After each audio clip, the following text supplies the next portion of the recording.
किस नज़र से आप देखते हैं जो दलित राजनीति है उसको, कि दलितों को बहुत जल्दी ऊपर नहीं आने दिया जाता है, या राजनीति के अंदर भी जब दलित कोई नेता बन जाता है तो उसके साथ भी वो छुआछूत जैसा व्यवहार रखा जाता है ना, कि मतलब वो आप ओहदे पे तो दिखाई देंगे पर अपने समाज का कोई काम नहीं कर पाते हैं। तो किस नज़र से आप देखते हैं इस भारत की राजनीति को और अपने लंदन की राजनीति के अंदर एक दलित राजनीति का जो चेहरा होता है उस चेहरे को?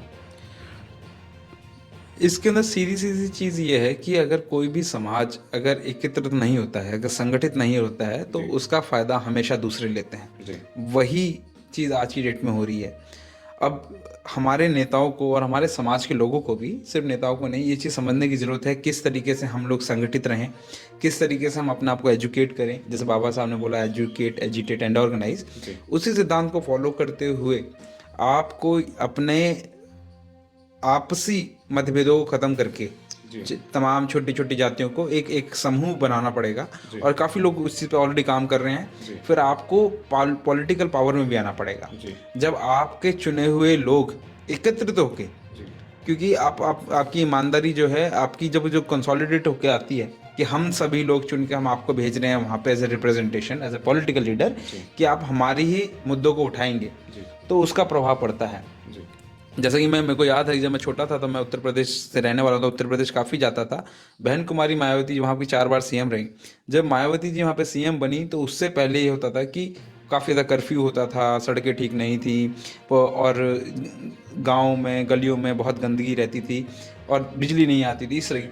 लेकिन बहन कुमारी मायावती जी के जब जब सरकार आई, उस टाइम के बाद बिजली टाइम पे आई। उसके बाद बदमाशी ख़त्म हो गई, कर्फ्यू नहीं लगे, पुलिस प्रशासन बहुत टाइट हो गया। अगर कोई किसी तरह की उत्पीड़ना होती थी जी। तो उस पर सुनवाई होती थी, झूठे केस नहीं होते थे, होते थे तो उनकी मात्रा काफ़ी कम हो गई थी। जी। जिनको नौकरियां नहीं हैं उनको नौकरियों का अवसर मिले, जिनका ज़मीन नहीं उनको ज़मीन के अवसर मिले। तो वो एक जीता जाता एग्जाम्पल है कि किस तरीके से बाबा साहब को घर घर पहुंचाने का काम कांशीराम जी ने किया। एक समूह बनाया, लोगों ने इकट्ठा करके एक सरकार बनवाई, और उस सरकार ने सभी के हित में काम किया। और जब आप सर्व सर्व जैसे जैसे अगर आप सर्व संपन्न होके सबके हित में काम करते हैं तो जाहिर सी बात है उसके अंदर दलित भी आते हैं और दलितों का विकास भी उसमें होता है। जी। तो आपको अपना नेता बहुत सोच समझ के संगठित होकर करना पड़ेगा। अगर आप ही अपने वोट को सिर्फ एक वोट की तरह देखेंगे जी। तो उसका एडवांटेज हमेशा दूसरे समाज लेगा। जी। तो आपको ईमानदारी से पॉलिटिक्स इसलिए आपको डिसाइड करनी बहुत ज़रूरी जाती है क्योंकि आप उस पॉलिटिक्स के थ्रू आप अपने आने वाली जनरेशन्स की भी संरचना करते हैं। अगर आज की डेट में अगर गांव देहात में अगर स्कूलों की, सरकारी स्कूलों की स्थिति अगर ठीक होती है तो उसमें ज़्यादातर जाने वाले बच्चे जो हैं वो दलित समाज के हैं। जी। तो आपको ऐसे लोगों को चुन के लाना पड़ेगा संगठित होकर जी। कि जो आपके समाज की बात को आगे रखें। अगर आप ऐसा नहीं रखेंगे तो आपके आपके वोटों का कोई और फायदा लेगा और उसका मिसयूज होता रहेगा। जैसे आपने बताया कि वोट का फायदा कोई और लेता रहेगा, लेकिन है क्या कि आजकल बाबा साहब डॉक्टर B.R. अम्बेडकर की फोटो सभी लोग लगाते हैं। तमाम पार्टियों को ने लगाना शुरू कर दिया है, और बाबा साहब की फोटो को लगाकर उनके छोटे छोटे बातों को दिखाकर तमाम पार्टियां कैश करने का काम करती हैं। चाहे वो पंजाब की सरकार हो, चाहे वो दिल्ली की सरकार केजरीवाल की हो, चाहे कोई भी सरकार हो, कांग्रेस हो, बीजेपी हो, सपा हो, तमाम पार्टियां बाबा साहब के नाम को कैश करने लग रही हैं। तो कैसे इनको पहचानें और कैसे अपने जो हकीकत में जिसको वोट डालनी है वहां तक किस तरीके से पहुंचें?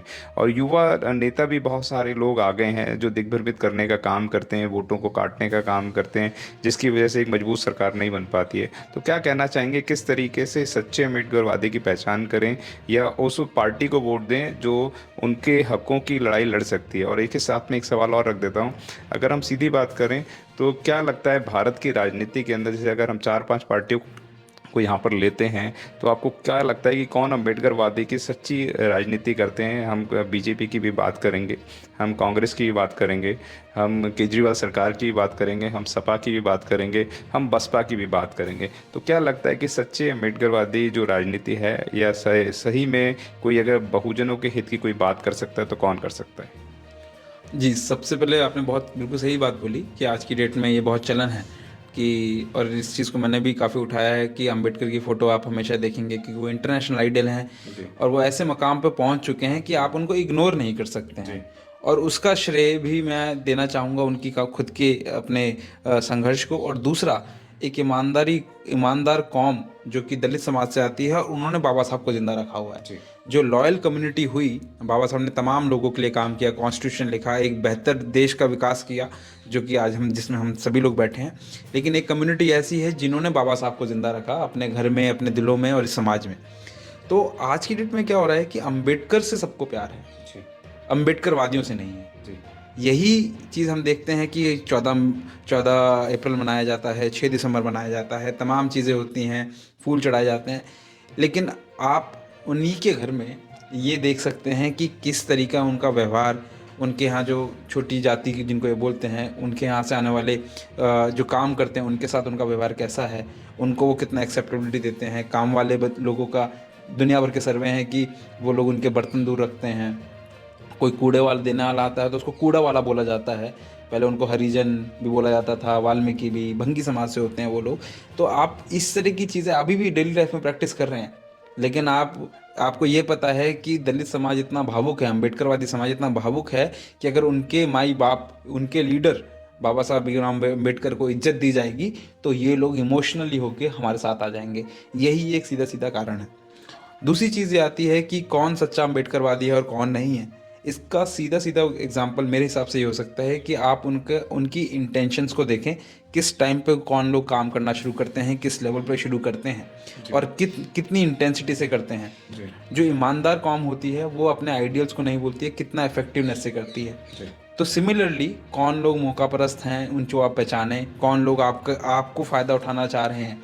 आपकी ईमानदारी को देखते हुए बाबा साहब का नाम तो ले लेंगे, लेकिन बाकी लोगों को क्रिटिसाइज करना शुरू कर देंगे। फूलन देवी को इंसाफ किसने दिलाया?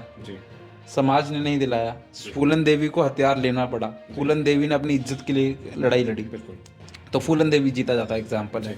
बाबा साहब थे, काशीराम थे, सड़क की लड़ाई लड़ी। उसके बहन को हमारी मायावती ने भी अच्छा काम किया। और तमाम संगठन हैं, साउथ में भी हैं, पेरियार मूवमेंट है जहाँ पर समाज के लिए काम हुआ।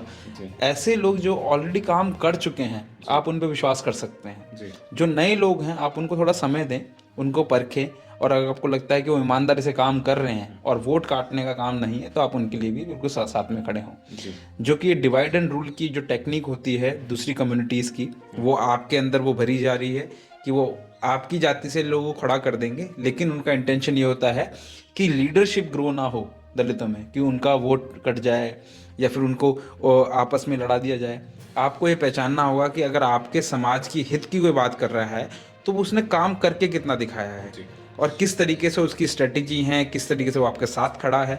सड़क से संसद की लड़ाई आसान नहीं होती, ठीक है, बहुत बहुत सेक्रीफाइसेस होते हैं, और आपको वो सारी चीज़ें देखते हुए अपने समाज से संगठित होकर रहना पड़ेगा। अगर आपने अभी तक हमारा चैनल सब्सक्राइब नहीं किया है तो सब्सक्राइब करें और घंटी का बटन बिल्कुल भी दबाना ना भूलें ताकि सभी लेटेस्ट खबरें पहुंच सकें आप पे सबसे पहले।